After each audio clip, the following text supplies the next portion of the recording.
예.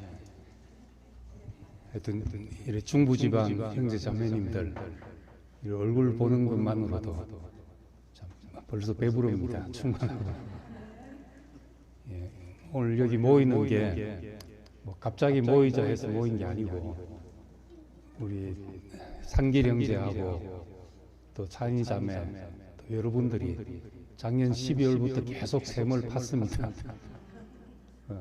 여기서 모이자고 계속 이야기를 하고 그 가난한 마음을 이제 그토록 표출했는데 제가 하여튼 별명이 나무늘보 인까닭에 굉장히 꿈뜹니다. 그래서 이번에도 뭐 5월 달에 꼭 이사하는데 한번 오시라고 모이자 했는데 그것도 이제 6월 달로 미뤄서 이렇게 오다 보니까 우리 상길 형제 마음도 더 깊이 가난해지고 또 우리 조미경 누님이 서울에서 우리 모임을 하자고 전부터 이야기를 했는데 상길 형제한테 밀린 게 아니라 이제 흡수 통합이 돼가지고 같이 모이게 됐네요. 오늘 사도행전 18장 말씀 보겠습니다.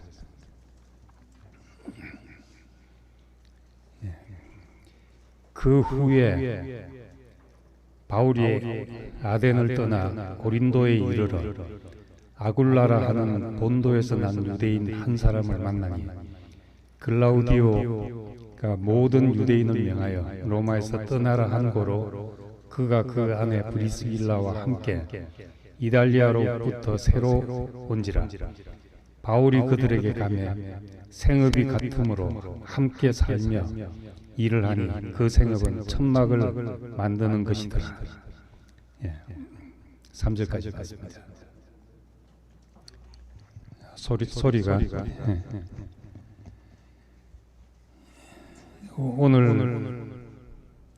오늘 말씀할 제목은 그 하나님의 섭리입니다.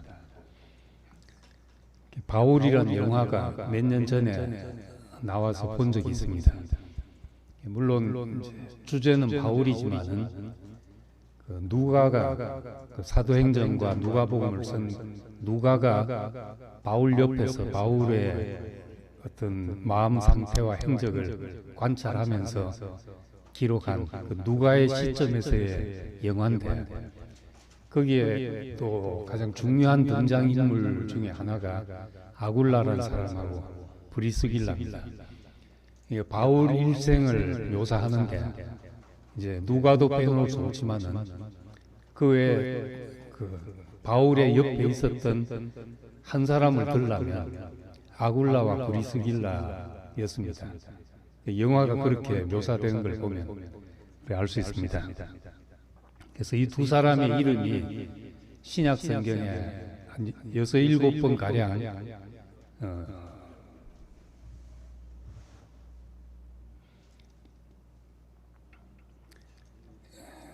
신약 성경의 사도들 이름 외에 6, 7번 기록된 사람이 잘 없을 겁니다.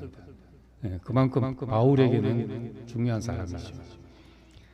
사도행전 18장은 어떻게 그 아굴라와 브리스길라가 바울을 만났는가 하는 얘기를 하고 있습니다. 여기 이제 두 사람의 이야기가 처음 등장하는데 로마에서 유대인들의 폭동이 일어나가지고 이제 유대인들 추방 명령이 내려졌습니다. 모든 유대인들은 이 이탈리아를 떠나라 해가지고 추방되어서 간 곳이 고린도였습니다. 이 추방 그 2000년 전에 그 추방이라는 것은 거의 죽음으로 내몰리는 일과 같습니다. 그 유목민에게도 공동체에서 어떤 공동체 속에서 살인은 잘 안 일어나지만 이제 추방된다. 이것은 거의 죽음과 같은 의미거든요. 그 공동체를 떠나면은 짐승에게 잡혀먹을지 또 물이 떨어져서 죽을지 어떻게 될지 모르는 상황이기 때문에 성경 이제 창세기 3장에서부터 아담과 하와가 동산에서 쫓겨났다. 가인이 이제 가인이 추방되었다. 이스마엘과 하갈을 내보내라. 그래서 이제 나갔다. 이 내보내전다는 것은 그 죽음과 같은 것이었습니다. 이 당시도 별 다를 바 없는 상황이었습니다. 유대인들이 추방된다는 것은 지금처럼 뭐 보따리 다 싸들고 돈 들고 갈 수 있는 그런 시대도 아니었고, 죽을지 살지 모르는 그런 길을 가는 게 추방이었습니다. 이 아굴라와 브리스길라는 그 추방되어서 간 길에 바울을 만나게 됐으니까, 이건 정말 그 추방이 하나님의 손길이었다고 느낄 수밖에 없는 사건이었던 것이죠. 그리고 바울은 어떻게 고린도 교회를 가게 됐는가? 사도행전 16장에 보면 바울은 아시아로 가기를 힘썼다고 했습니다. 그 당시 이제 아시아는 우리 지도를 머릿속에 그리면 터키 지역이 아시아고, 그 다음에 마게도니아 지역은 이제 지금 그리스죠. 터키 옆에 그리스. 그 다음에 이제 이탈리아, 그러니까 로마 쪽이 있고, 이렇게 지중해가 펼쳐져 있는데, 그 바울은 이제 소아시아, 아시아 지역에서 동쪽으로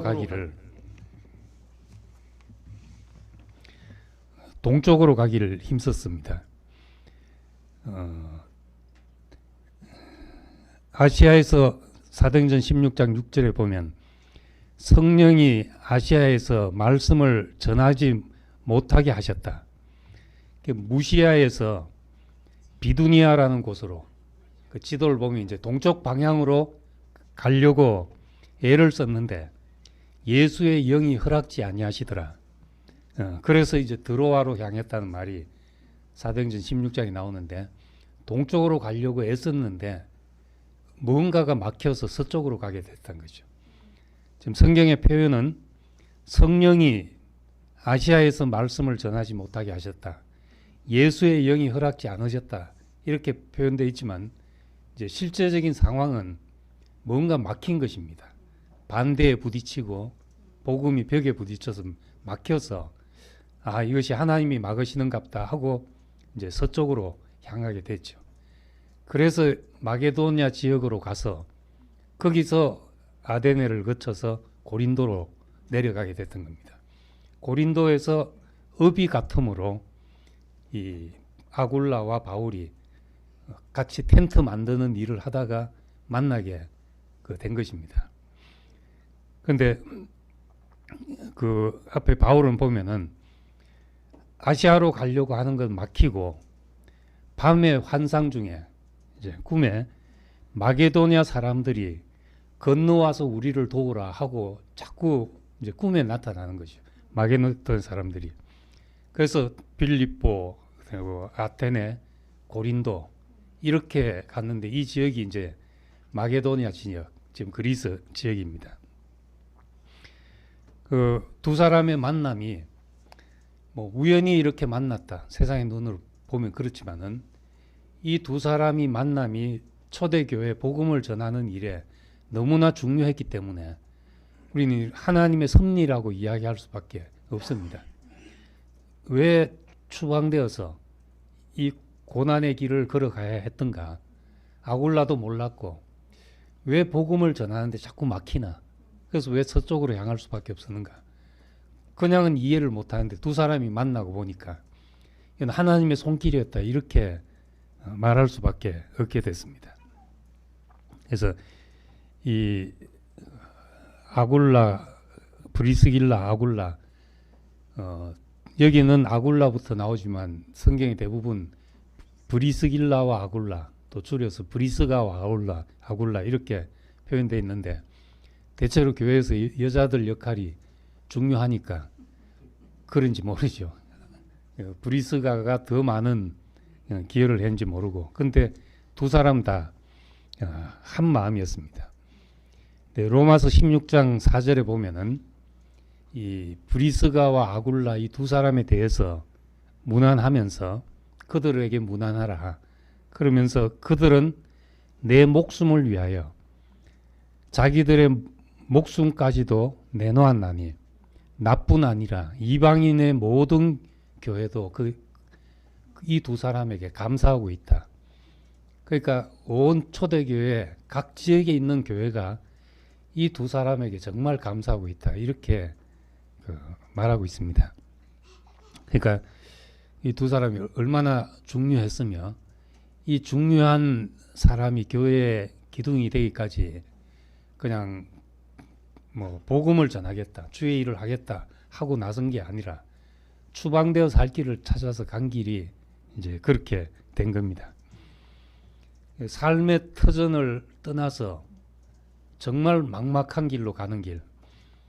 저도 이제 대구 처음 서울에 있다가 대구 내려올 때 한편으로 막막했거든요. 그 상황이 뭘 먹고 살지도 모르고 내가 뭐 살지 죽을지도 모르고 정말 대책 없고 막막한 길이었는데 지나고 보니까 그냥 저로서는 하나님이 준비하셨구나 이렇게 고백할 수밖에 없는 길이 있었던 겁니다.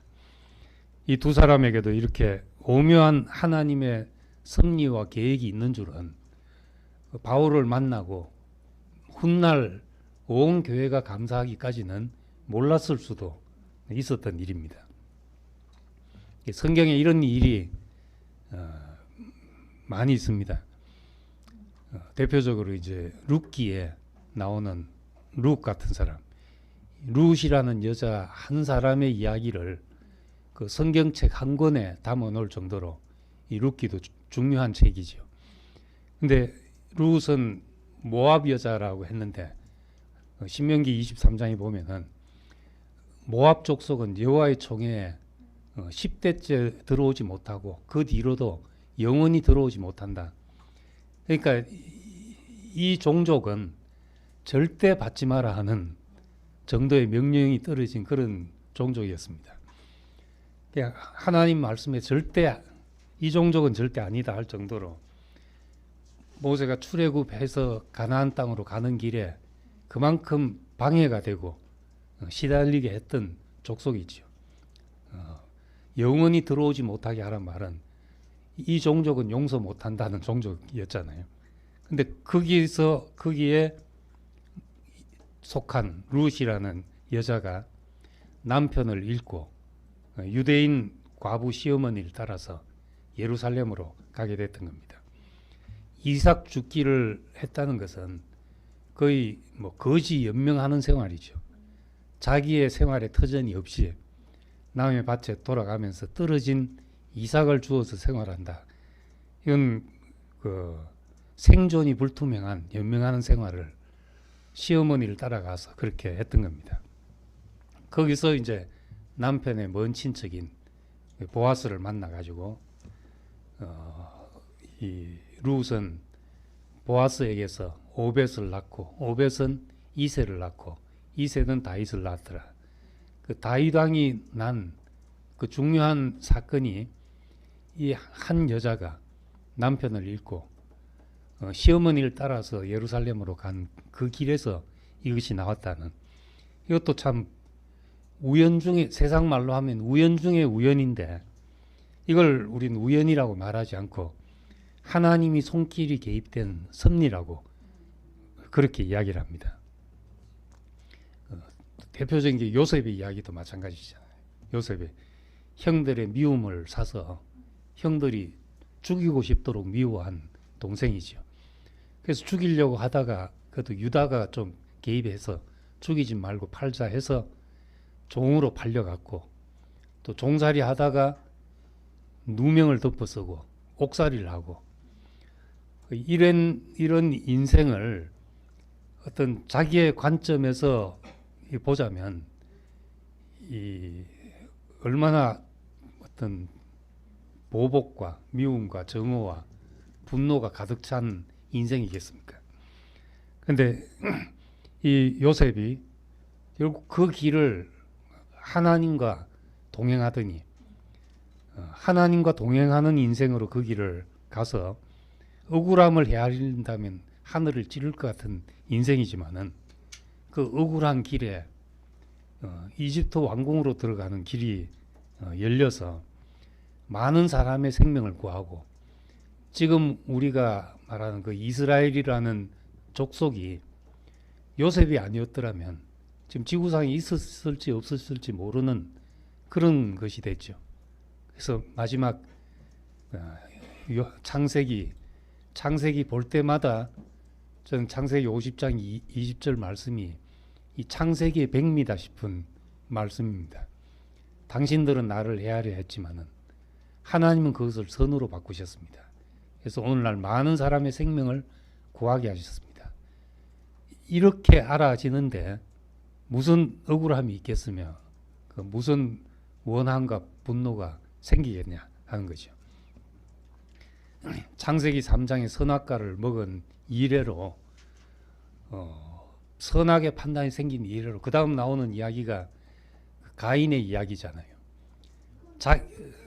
자기 자신이 거부되고 받아들여지지 않고 거부되자 분노가 생기고 자기와 비교되었던 동생에 대한 미움이 생기고 죽이기까지 하는 것. 오늘 자세히 들여다보면 모든 사람에게 생기는 이 세상에서 흔히 생긴 일이죠. 자존심이 상했을 때, 내가 거부됐을 때 분노하고 미워지고 이런 현상이 생기거든요. 이런 것이 악순환되다 보면은 정말 저주가 악순환되는 것입니다. 선악과의 독, 뱀에 물린 독이 온몸에 퍼져서 늘 피해의식을 가지고 살아갈 수밖에 없는 사람이 됩니다. 근데 지나온 결과를 보고 지나온 모든 결과를 보고 이것이 하나님의 손길이었다고 이렇게 생각이 될 때 우리 안에 있는 모든 독이 사라지게 되는 겁니다. 언제 우리 인생에 있는 선악의 독이 사라지는가? 선악의 독이 어떻게 생겼는가? 내가 판단의 주체가 되기 때문이거든요. 선악을 아는 일에 내가 하나님 같이 되니까 옳고 그름을 판단하는 주체가 내가 되는 거죠. 그러면 내 판단이 절대화되는 것이고 내 중심으로 보니까 다 못마땅해질 수밖에 없고 이 독이 퍼지면 이것이 다른 사람에게 가면 그 사람은 또 피해의식으로부터 시작되고 악순환 되는 겁니다. 그런데 우리의 시각이 열려서 내가 판단의 주체가 아니라 하나님의 섭리라는 큰 그림 안에서 하나님이 하시는 일을 본다. 하나님의 판단 아래로 우리 자신이 들어가게 된다. 그럴 때 인간 역사 속에 개입하셔서 삶의 모든 것에 관여하시는 하나님의 주권적인 통치를 보게 되죠. 그때 비로소 내 판단이 내려놔지고 내 판단이 내려놔질 때 선악과의 독이 우리에게서 사라지게 되는 겁니다. 노뱀을 쳐다본 적 나으리라 한 것처럼 해독이 되게 되는 거죠. 우리에게서. 인생을 평면적으로 보는 사람에게는 눈앞에 있는 것밖에 안 보입니다. 지금 내 눈앞에서 펼쳐지는 것밖에 안 보이지만은 그렇지만은 섭리를 본다는 것은 보이는 것 뒤에 숨은 보이지 않는 하나님의 주권과 지혜와 인도를 보게 되는 것입니다.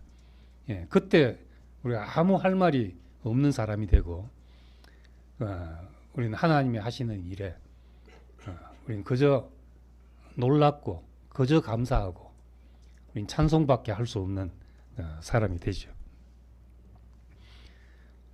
저도 돌아보면 이런 일이 그때는 정말 왜 이렇게 됐나 싶은 것들이 수없이 널려져 있는데 우린 눈이 근시안적이니까 한참 지나고 나야 이 모든 게 보이죠.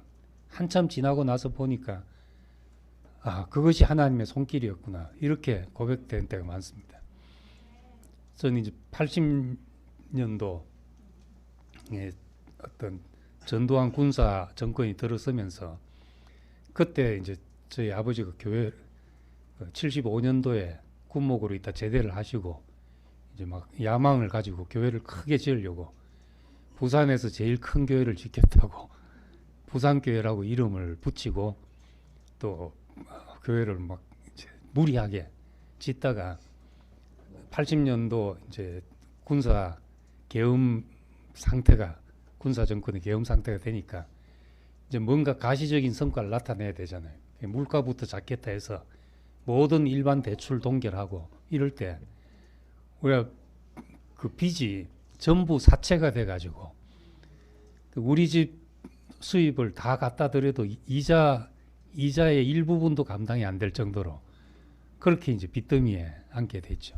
여러 가지 이제 복잡한 것이 얽혀져 있었는데 이제 아파트 부지에 교회 종교 부지를 사면서 종교 부지를 교회가 다 살 형편이 안 되니까 이제 아버지하고 몇 분이 같이 공동 투자를 해서 샀는데 그게 다 빚이죠.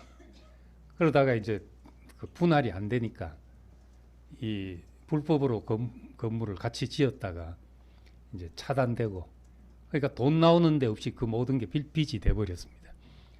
그냥 그때 진짜 망하는 게 이런 거구나 싶은 거를 그 느끼고 이 사채니까 빚쟁이들이 오잖아요. 빚쟁이들이 와서 곱게 말하면 돈을 내놓습니까? 어느 빚쟁이보다 가장 무섭게 해야 이 빚을 받아낼 수 있는 그런 게 되니까 이런 게 한둘이 아니고 거의 이게 정신이 브레이크 다운 될 정도로 그런 일이 막 매주 일어나는 거예요. 어쩌다 이렇게 됐나 싶은 상황이 돼가지고 제가 이제 대학 졸업하고 그 군대를 연기하고 이제 돈 벌러 나갈 수밖에 없었습니다. 그래서 간 곳이 이제 중학교 선생하러 갔는데 거기서 입에 거품을 먹고 뭐 대구에 있는 어떤 교회를 거품 물고 이야기하는 사람을 만나는 거죠. 만나도 이상한 애 생각만 하고 한 1년 거들떠도 안 봤습니다. 처음이니까 이렇게 뭐 얘기를 하니까 한 2시간을 쉼표가 없이 막 이야기를 하는 거예요. 그래서 이 사람 다시 상대하면 안 되겠다 싶어가지고 말하려고 하면 자르고 피하고 이제 그렇게 하다가 1년 지나고 제가 교사 생활 2년 하고 이제 그만두고 이제 그다음 신학교 갈 준비를 해야 되겠다 하고 이제 학교 교장 선생님에게 사임서를 써내고 나왔습니다. 그때 우연히 서울에 있는 친구가 내려와서 한 얘기가 근데 학교 그만둔다. 왜 그만두냐 해서 내년에 신학교 가는데 지금 이제 그만두고 준비를 해야 되겠다 하니까 내년에 신학교 가는데 무슨 준비를 1년씩이냐 하냐 그런 데 간 공부를 그냥 시간 많다고 공부되는 거 아니다.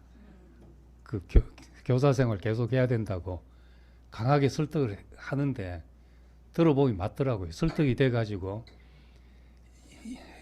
사표 내고 이틀 뒤에 다시 교장 선생님을 찾아갔습니다.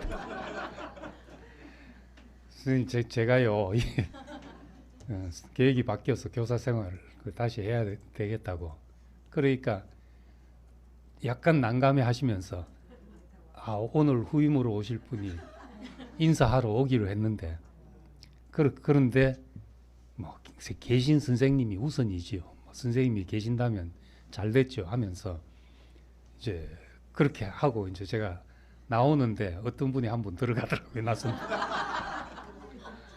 간발의 차이로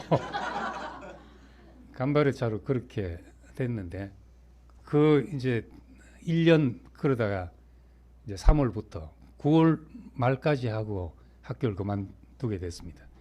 3월부터 9월이니까 한 6개월 됩니까? 그 기간에 이상하게 그 입에 거품을 물던 선생님한테 마음이 열리게 되고 이 사람이 정말 이런 사람이 하나님 앞에서 큰 사람이 아닌가 이 생각이 드니까 나도 모르게 이제 그 목사님 테이프 한번 들어봅시다. 이렇게 돼서 테이프를 듣게 되고 또 제가 대구 온 이래로 그 제자들 중에 이제 우리 교회 온 사람도 있고 한데 다 그 마지막 6개월에 만난 제자들입니다. 2년 하고 끝냈으면 아무것도 없고 그냥 돈이 필요해서 돈 벌다 끝났다 이렇게 될 텐데 그 1년 또 그렇게 연기돼서 지나놓고 나서 생각해 보면은 뭔가 톱니바퀴 하나만 잘못 어긋났어도 내 인생이 전혀 다른 길로 갔을 수 있겠구나 생각하니까 정말 한 땀 한 땀, 인생의 한 땀 한 땀 소중하지 않은 순간들이 없게 된 거예요. 이거를 하나님 없는 세계에서 보면 그냥 확률에 의해서 일어난 일, 인생살이에서 우연히 생긴 일, 뭐 이렇게밖에 설명할 길이 없는데 하나님이 있는 세계에서 보면은 이게 하나님의 손길이었구나. 시편 23편에 여호와 나의 목자시니 하면서 내 평생에 주의 선하심과 인자하심이 정녕 나를 따르리니 그 마음이 그 느낌이 항상 있는 거예요. 뭔가 돌아보면 지금도 매 순간은 왜 이런가 이런 것이 있는데 지난 노를 돌아보면은 시편 23편 같은 다윗의 고백 같은 그 고백을 할 수밖에 없는 겁니다. 내 평생에 주의 선하심과 인자하심이 정녕 나를 따랐습니다. 이렇게 말할 수밖에 없습니다. 요즘 우리 교회 이제 마음이 흔들리니까 하나님이 없다는 사람들이 참 많아졌어요.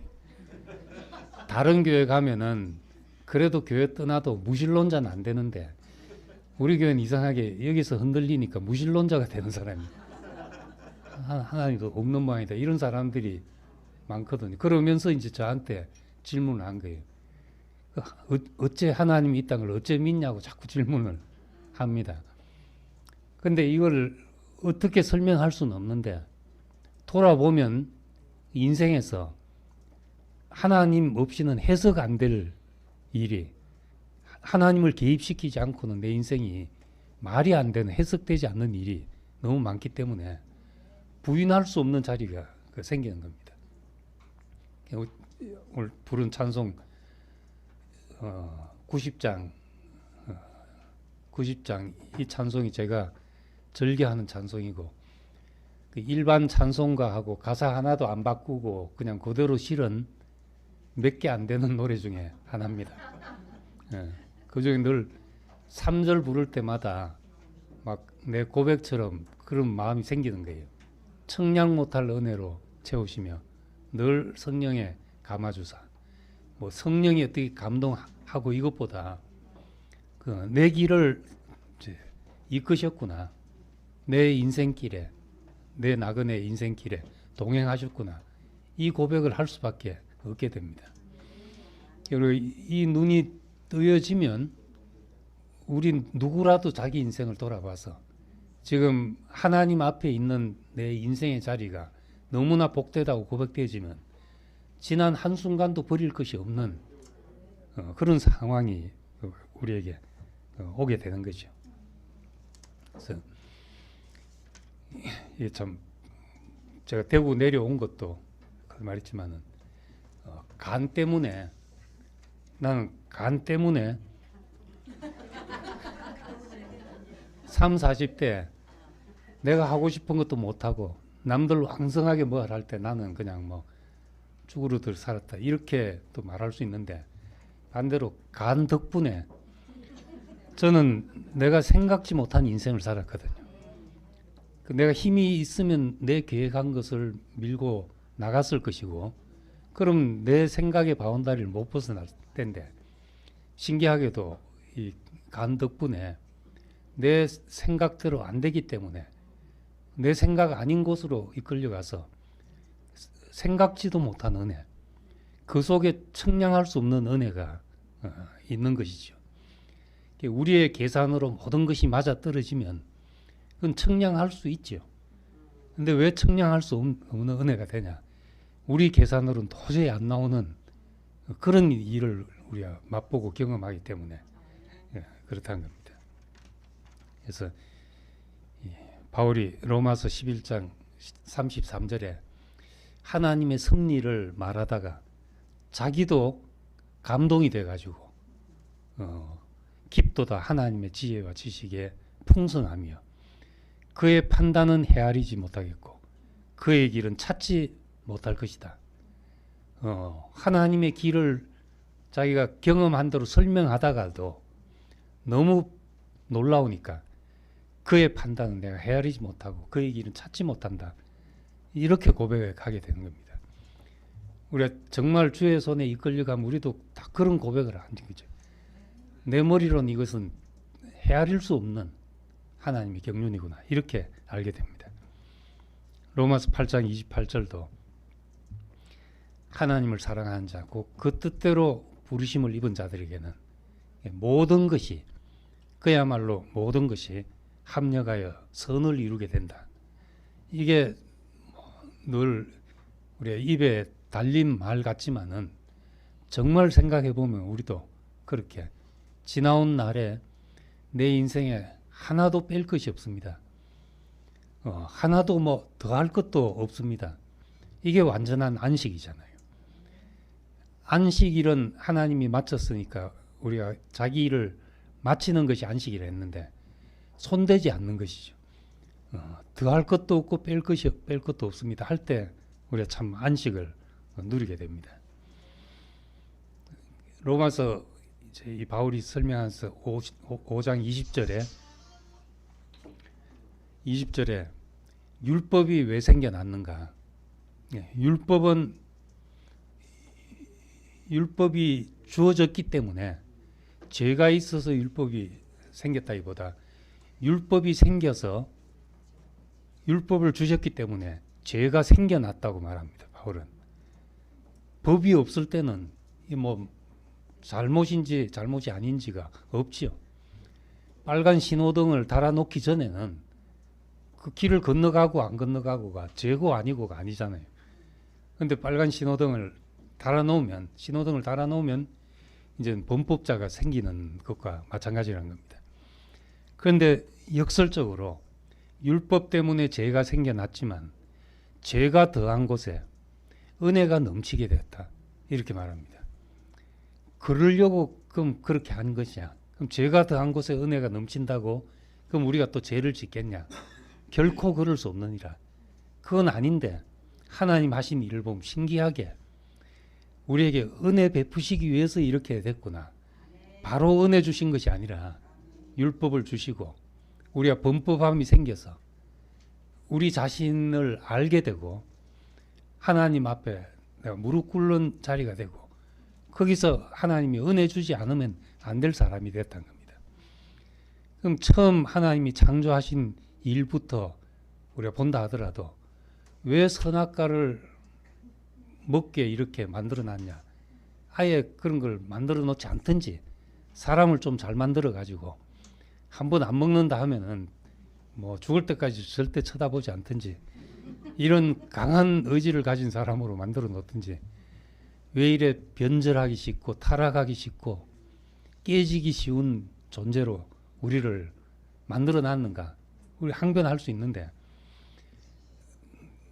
이 바울의 고백을 보면은 하나님의 은혜를 이방에 전하기 위한 나의 택한 것이죠. 그 은혜를 전하고 하나님의 은혜가 담겨지기 위한 그런 그릇으로 우리를 지으셨다. 이렇게 말합니다. 우리는 애시당초부터 뭘 안 한다는 건 절대 안 합니다. 뭐 이렇게 확고한 사람으로 지은 것이 아니라 은혜가 담겨지는 그릇으로 지었으니까 하나님이 보실 때도 은혜가 흐르도록 만들어 놓은 것이죠. 사람을 봐도 긍휼이 흐를 때가 있잖아요. 흐르는. 하나님이 사람을 보면 그냥 긍휼이 흐르도록 자비가 흐르는 그런 존재로 지어놨다는 겁니다. 그렇게 보면 우리를 얼마나 적당하게 잘 지어 놓으셨는지 나는 왜 이래 마음이 조석간에 다르고 왜 이렇게 잘 변하고 나는 왜 이런가 이런 걸 우리 자신을 보면 끝없이 우리는 실망할 수밖에 없습니다. 그런데 하나님이 우리를 당신의 은혜를 담는 그릇으로 지어 놓으셨고 자기 안에 있는 생명과 본성을 우리 안에 다 쏟아 부어서 이 세상에 하나님의 성품이 흐르는 통로가 되게 하기 위해서 나를 지어줬다 하면은 내 모든 것이 적합하게 느껴지게 되는 겁니다. 그래서 이 세상에 있는 모든 것을 하나님은 당신의 섭리 안에서 사용하지 못하실 것이 없다. 이렇게 생각하면 우리가 세상 사는 것도 편해지고 왜 이런가 하는 의문에서 우리가 해방되게 됩니다. 가룟 유다 같은 사람, 사탄에게 속아서 예수를 팔아넘긴 사람이지만은 예수는 그 일을 통해서 사탄을 멸하시고 구원을 완성하셨던 거죠.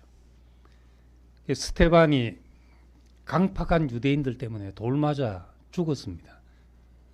그 충격이었죠. 그 당시의 초대교회에 큰 충격이었고 그 사건을 계기로 해서 교회가 다 흩어질 수밖에 없었습니다. 박해가 시작이 돼서. 어떻게 당신이 피로 값주고 사신 교회가 이렇게 될 수 있습니까? 그 했을 것입니다. 그 당시에. 근데 하나님의 놀라운 경륜 안에서 보면 그 스테반의 순교로 바울이라는 사람이 나오게 된 것입니다. 그 바울이 사도행전 7장에 스테반이 순교할 때 사울이란 청년도 그 옆에서 옷을 벗어 던지고 저 인간 죽어 마땅하다는데 한 표를 던지고 옆에서 지켜보고 있었다고 했습니다. 제법 이제 그 영향력 있는 사람이니까 직접 돌 들고 나서는 행동 대우는 아니지만은 사람들을 움직일 수 있는 사람이니까 저 인간은 죽어야 된다 하고 옆에서 보고 있었다는 겁니다. 그런데 스테반의 죽는 광경이 놀라운 광경이었죠. 처음 사도행전 7장에 보면은 얼굴이 천사의 얼굴처럼 빛이 나더라 했습니다. 죽을 때도 그들의 죄를 그들에게 돌리지 마옵소서 이러면서 죽는 모습을 봤죠. 사람이 정말 죽음 앞에서도 흔들리지 않는 확신을 볼 때 그런 확신 있는 사람 앞에 가면 다 흔들리게 됩니다. 미국에서 이제 사형 선고 받은 사람이 마지막 죽는 순간까지 자기는 안 그랬다고 부인을 하는 거예요. 온 미국이 한번 이제 술렁거려서 신문에 난 적이 있습니다. 정말 죽기 직전까지 자기가 안 그랬다고 하니까 그럼 사람들이 다 그럼 재판이 잘못된 게 아니냐 이렇게 되는 거죠. 그래서 이 사도 바울은 이 사울이라는 청년은 정말 유대교회에 있어서는 자기만한 사람이 없을 정도로 열심히 있었고 학식이 풍부했고 그러니까 얼마나 확신이 있었겠습니까? 그럼에도 불구하고 죽음 앞에서 해같이 빛나는 얼굴을 보고 흔들린 겁니다. 이제 흔들리고 나니까 다메섹 도상으로 가다가 어떤 말씀이 들린 거죠. 제가 이상하게 격투기를 잘 보는 편인데 권투도 잘 보고 보는 게 꼭 그 권투 룰을 경기를 잘 알아서 보다도 난 항상 누가 이길까가 궁금해가지고 보게 됩니다. 근데 대부분 1회에 처음 한 방에 끝나는 경우들이 간혹 있지만 대부분은 맞다가 펀치가 누적돼서 끝에 강하지도 않은 펀치에 나가 떨어지는 경우가 많거든요. 그러니까 뭔가 우리가 사건으로 보면은 이 바울도 다메섹 도상으로 가다가 어떤 강한 빛이 와서 그렇게 됐다고 하지만은 이 사건을 펼쳐놓고 보면은 사울이라는 청년은 그 시간 이전까지 수많은 펀치를 맞았던 겁니다. 예수 믿는 사람들을 찾아가서 붙잡아서 그 공회에 넘겨주고 그 옥에 가두고 이런 일을 수없이 했으니까 그 죽음 앞에서 두려움에 떨지 않는 수많은 사람을 보지 않았겠어요. 그러니까 그쯤 되면 이제 자기의 확신이 매우 흔들릴 때 뭔가 빛이 비치고 소리가 들렸을 때 아니구나 하는 생각이 들었던 거죠. 스테반이 왜 순교했는지 그때 초대교회는 몰랐을 것입니다. 왜 이런 일이 생겼나? 왜 당신이 피로 값주고 산 교회 이런 일이 생겼나? 더 나가면 하나님의 나라 이스라엘 다윗 왕을 세우시고 내 왕위가 영원할 것이라고 약속한 나라가 어떻게 이방 나라에 망하고 하나님의 거처라고 하는 예루살렘 성전이 이렇게 짓밟힐 수가 있나? 이건 유대인들로서는 해석할 수 없는 사건이었거든요. 그런데 그렇게 해서 600년이라는 절망의 시간이 없었으면 이 끈질긴 유대인들은 계속 이스라엘이라는 표면적인 나라를 붙잡고 있었을 것입니다. 그런데 그 소망이 정말 다 희미해져 갈 때 하나님의 모든 약속이 인격 안에서 성취되는 그 신약의 세계를 예수께서 여신 것입니다. 그걸 어찌 알았겠습니까? 예수님 오시기 600년 전에 나라가 망할 때 바벨론 포로로 끌려가면서 이런 일이 있을 거란 걸 누가 알았겠습니까? 모르는 일이죠. 근데 긴 시간이 흘러서 우리 눈에 이제 그것이 다 보여지게 되는 그것도 하나님의 섭리였구나. 예루살렘 성전이 저렇게 짓밟히지 않았으면, 파괴되지 않았다면 저 사람들은 아직도 저 돌로 지은 이 솔로몬이 지은 그 성전을 고수하고 살았을 사람이겠구나. 하나님의 새로운 경륜을 위해서 이렇게 됐다는 것을 시간이 한참 흘러서야 이제 신약의 사람들에게 그것이 이제 보여지게 된 겁니다. 그래서 하나님의 섭리로 알면 우리 안에 있던 모든 의문과 독이 거기서 사라지게 됩니다.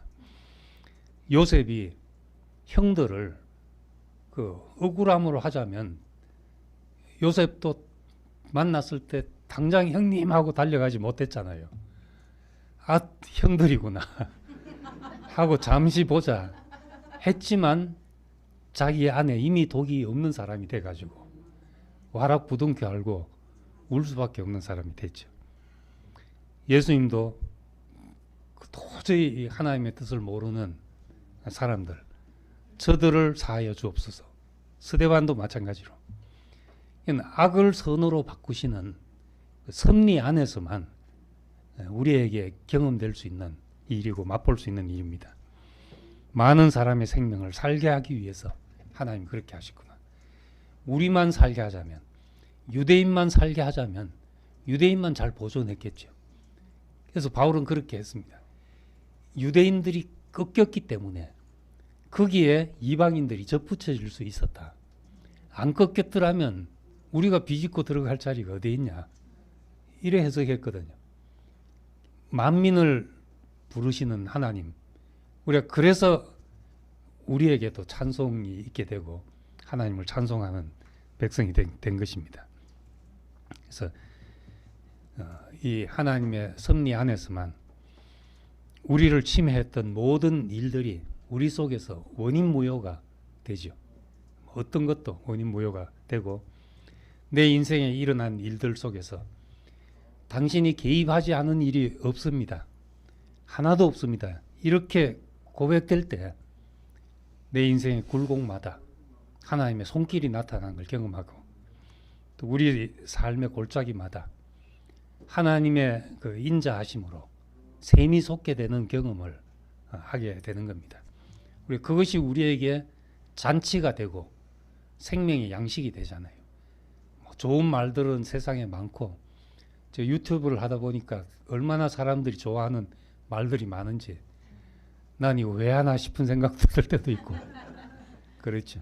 그래도 뭐 하여튼 일단 해놓고 보자 하고 가고 있는데 그런데 우리의 잔치는 그런 좋은 말잔치가 아니라 우리가 독이라고 생각했던 우리에게 독이 쌓여가던 그 모든 것이 우리를 살게 하는 힘으로 바꿔지는 이 모든 것을 선으로 바꾸신 하나님이 그 손길이 우리에게 경험될 때 우리 전 인생을 통해서 전 모든 경험을 통해서 하나님의 찬송이 되는 그런 경험을 하게 될 줄 압니다. 같이 기도하겠습니다. 은혜로우신 아버지 하나님, 우리는 참 근시한 적이라서 눈앞에 보이는 것밖에 생각할 수밖에 없고 눈앞에 보이는 것으로 울고 웃고 슬퍼하고 그러다가 우리 속에 독이 쌓여서 참으로 선악과로 인해서 죽어갈 수밖에 없는 그 사람들이었습니다. 그런데 하나님의 말씀 안에서 큰 섭리의 그림이 우리에게 보여지고 내가 지나온 모든 길이 하나님의 이끄심이었다는 것을 고백하게 됩니다. 주의 이끄심 안에 나에게 복이 안 된 일이 하나도 없도록 우리를 바꾸신 것을 감사드립니다. 우리 인생의 언흥을 들어서라도 하나님이 찬송이 되게 하시고 우리가 다른 사람에게 양식이 되는 귀한 것을 내놓을 수 있는 사람이 되기를 원합니다. 우리 전체가 산떡이 되고 산 생수가 되어서 사람들을 배부르게 할 수 있는 사람들이 되기를 원합니다. 예수님 이름으로 기도드립니다. 아멘.